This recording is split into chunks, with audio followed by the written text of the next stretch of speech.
Very good. Well, today I want to kind of muse with you all a little bit on an idea that's been percolating with me for probably 10 years now. And I don't know about you, but have you ever been or have you felt perplexed or at the apparent paradox of higher education, which is supposedly we're about teaching and learning, we're about exploring new ideas, and yet higher education of all the sectors in our social and political framework seems the most resistant to change, seems the most resistant to innovation and almost impervious. I mean, when the internet showed up, then all we did is we put, basically online learning was a PDF of, our classes. We did, kind of a face-to-face version in an online environment rather than thinking again, what does the online environment allow? And changing at the core. So a lot of what we do tends to focus on the edges of the what and the how of what we do, and not so much on the why, which I'll explore a little bit later. But I want to, the key question that I think that puts all this together is what might be the cause of that resistance? Because unless we deal with the cause of that resistance, we're not going to make any headway. And then what can we do about it? And so that's the idea I'm going to share today, is some of my thoughts on that. And then it leads to further conversations and questions here at Gateway and how we're and what we're going to be doing based on the why of what we do. So some of the things that concern me about higher education that seems to stifle innovation has to do with this whole question of authority and authorship. Okay? And with authority, what you've got is the sense of there's an owner, right? And then there's someone who receives what is owned. And with our profession, with higher education, this is, right, the knowledge. And what you're supposed to know, how you're supposed to know it, how you're supposed to be able to express it, all of that is marked out for us by the owner, who is usually referred to as the teacher. And so then the teacher transmits that knowledge, transmits that information directly into the mind of the student. So if you want to think of it another way, right, here's the master, and here is the servant. And then we wonder, why is it that more kids aren't engaged, more adults aren't engaged in teaching and learning? Because there's that sense in which they walk into the zone where they are the ignorant one. And then they are in fact owned, right, by someone else. They are being indoctrinated into someone else's point of view, someone else's point, whether, regardless of what we talk about indoctrination, it's the idea that this is the way you look at the world, based on what you're getting in that classroom. And then we've got exams and evaluation and grades that then are going to say, what level of thinker are you? What level of person are you? So this is a really potentially a very dangerous situation for a person to enter into. And when we think about how this manifests itself in other aspects of our work, right, because this has been another big question for me, is the relationship between faculty and administration.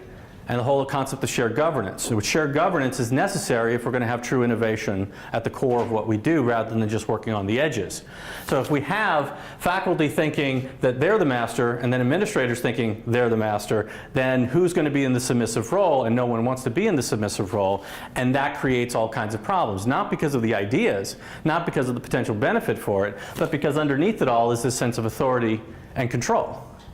And so then, something else that has interested me in this is how the way we structure everything we do in higher education in terms of boxes. We put everything into a box. The credit hour is a box. The degrees are a series of boxes, right? Classes that you have to take within a larger box called the degree. And we even, our diplomas, right, is a box. So it gives everything, reinforces that idea that knowledge, learning happens within very clear boundaries. And I'll give you the biggest box of all that creates problems for us or challenges for us is the classroom. Right? And the classroom, and I used to joke with my students that they would be very talkative and human beings until they walked through the threshold. And then all of a sudden they became, right, tell me what to do, tell me what I need to learn. So I need to pass the class so I can move on with my boxes to get my degree box and my job box.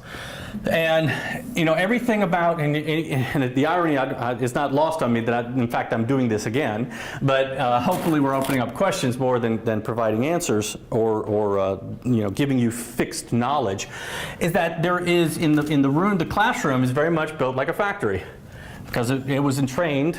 The design was to convert people who worked in farms to be able to work in factories. And so you've got desks that are their own little boxes in rows. And knowledge always comes from up here. And I had a challenge for one of my students, one of my classes a couple of years ago, and I said, what is it that makes me the teacher and you not?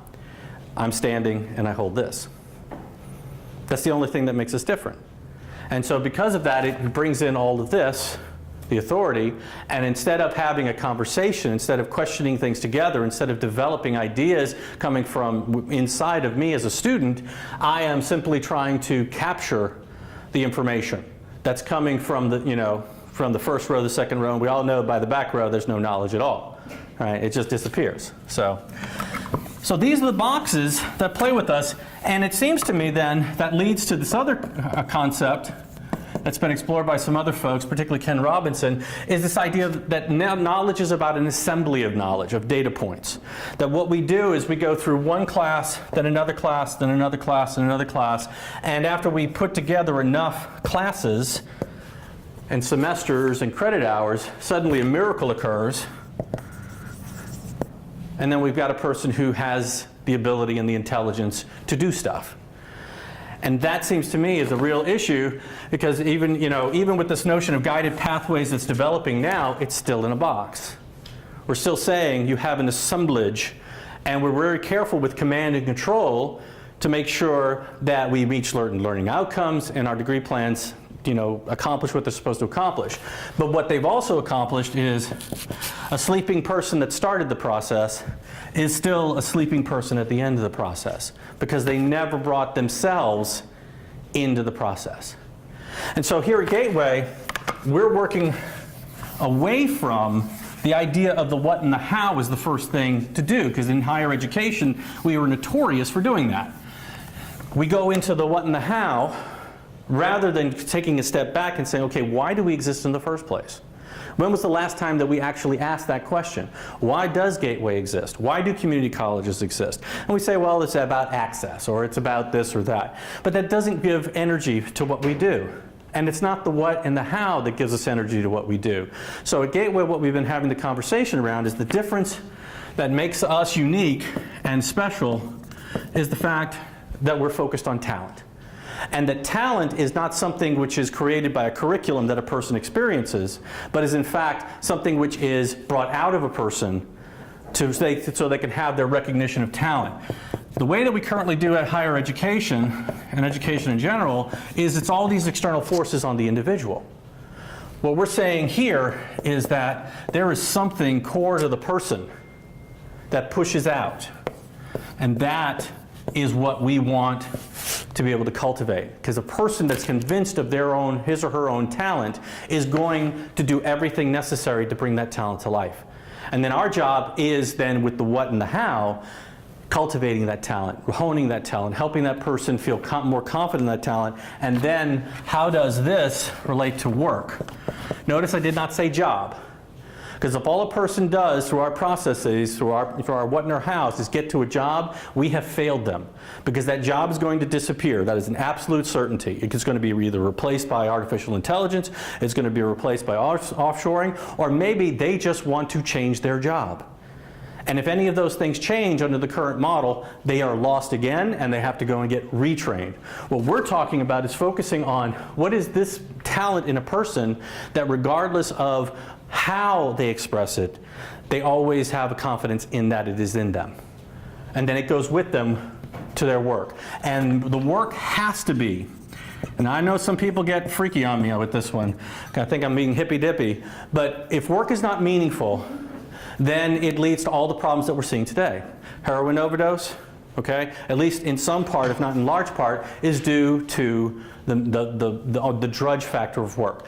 More and more articles are occurring in Forbes and Fortune and Inc. about burnout, employee burnout, people leaving work because of managers and relationships and breakdowns in something that is fundamental to us. If jobs are this, which is I do something for dollars, right, then that's where how I use those dollars is to get my life. Well, that's not working for us. Our people are breaking down. Healthcare is going up in costs, and work. People are missing work. They're out sick because they don't have meaningful work. And so for us, it's not about getting people to a job that then is going to lead to failure.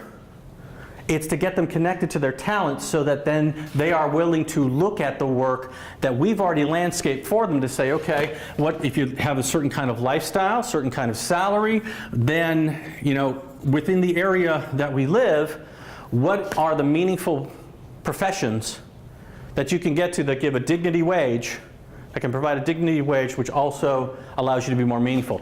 And meaningful work also allows for the most important thing of all, which is creativity. One of my mantras is, we don't lack resources, we lack imagination. If we have imagination, we can figure out the rest.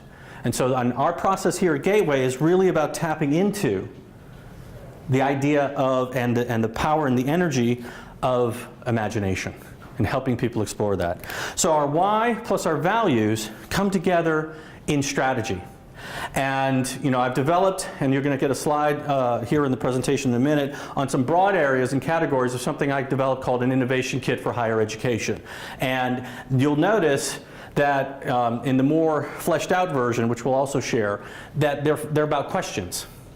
They're not about you do this, you do this, you do this, you do this, boom, you're innovative. The 10 steps to innovation. It's really focused on a series of questions that help you develop your talents so that you're bringing the best of your imagination to the conversation. And the reason why we'll stay on track, and this is not a cacophonous, chaotic thing, nice alliteration there, is that we're focused around the values. And this is what we do pushing out, rather than let's keep it all controlled because, you know, God forbid we do something that doesn't work, right? We got to be willing to experiment and test things. I always think we go back to first grade and kindergarten, where we were creative and imaginative. You know, by the time we got to third grade, we were living in those desks for a couple of years, that we started to then think, all right, I'm here to learn certain things. So we're busting the doors open on that.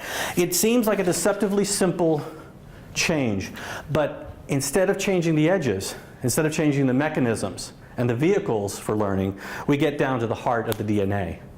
And if this is where we're focused with talent, expression, and getting to meaningful work, we will make a difference in our community that has never been seen before. And we're very excited about doing that. Thank you very much.